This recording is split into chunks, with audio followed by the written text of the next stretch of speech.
Hello everyone, hope you're all well. My name is Rady Johnson. I'm not crazy good with graphics, but I'm excited, so please bear with me. Today, I want to talk about big problems in our education system. I know that this is a bit jumbled, but stay with me, I promise I'm gonna break it down. For the purpose of the video, I've broken education down into 3 main focuses: basic knowledge, problem-solving abilities, and social skills. In red, I've highlighted common areas of struggle within these 3 categories. Nationwide, our reading and math scores have seen a major decline. Meanwhile, violence and bullying have been on the rise inside schools, and this is likely due to the troubles with problem solving. Upon graduating, students are limiting themselves to warehouse, fast food, and even retail jobs, because when you have no experience, it's easier to get a job where customer service is rated lowest. So let's talk about why we're having these problems and how do we address them? Well, to start, learning is growing, so there's no such thing as the inability to learn, only preventing factors. If a student is struggling with the basics, it's likely because of one of those preventing factors. And while I won't go too deep into his philosophy, the best thing to combat this is to refer to Maslow's hierarchy of needs. Students struggle with problem solving because as grade level goes up, we allow the participation to go down. This is because students begin to fear individuality, and we no longer praise the effort over the outcome. Instead, encourage curiosity and outside-of-the-box thinking. You can also model restorative justice. It's commonly speculated that students struggle with social skills due to the global pandemic that shifted in-person learning into a virtual nightmare. I believe the only way to fix this is to reverse it. Go outside. Introduce students to as many different environments and professions as possible. So what does this actually look like? When we're focusing on the basics, it's important to make sure that all of those preventing factors are eliminated.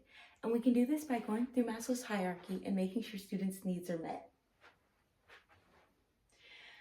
Meeting physiological needs can look like 20 minutes of silence and a snack at the beginning of the day. This 20 minutes of silence can be calming music, can be breathing exercises, or for some kids, it might be a nap. Safety and security can be met by having a set basic routine, giving kids access to resources and the strong support systems that they need. For students to feel love and belonging, it's important that as educators, we are fostering real relationships and working towards building a strong bond and real trust with our students. Taking the time to actually get to know them is a very important step. It's important that we make sure that students are fostering and that we are helping them foster their own self-esteem. This can look like having a daily affirmation or a chant, not being afraid to reward them with high fives and telling them how great of a job that they're doing. And at the end, this all leads to students reaching self-actualization. This is something only they can do, but it's important that we're helping them each step of the way. When addressing problem-solving skills, introduce new activities. Give students more creative freedom. Give them projects with no real answers and encourage them to interpret things differently. In the case of conflict, you can use restorative justice practices. We can do this by utilizing facilitated meetings, group discussions, and even circles.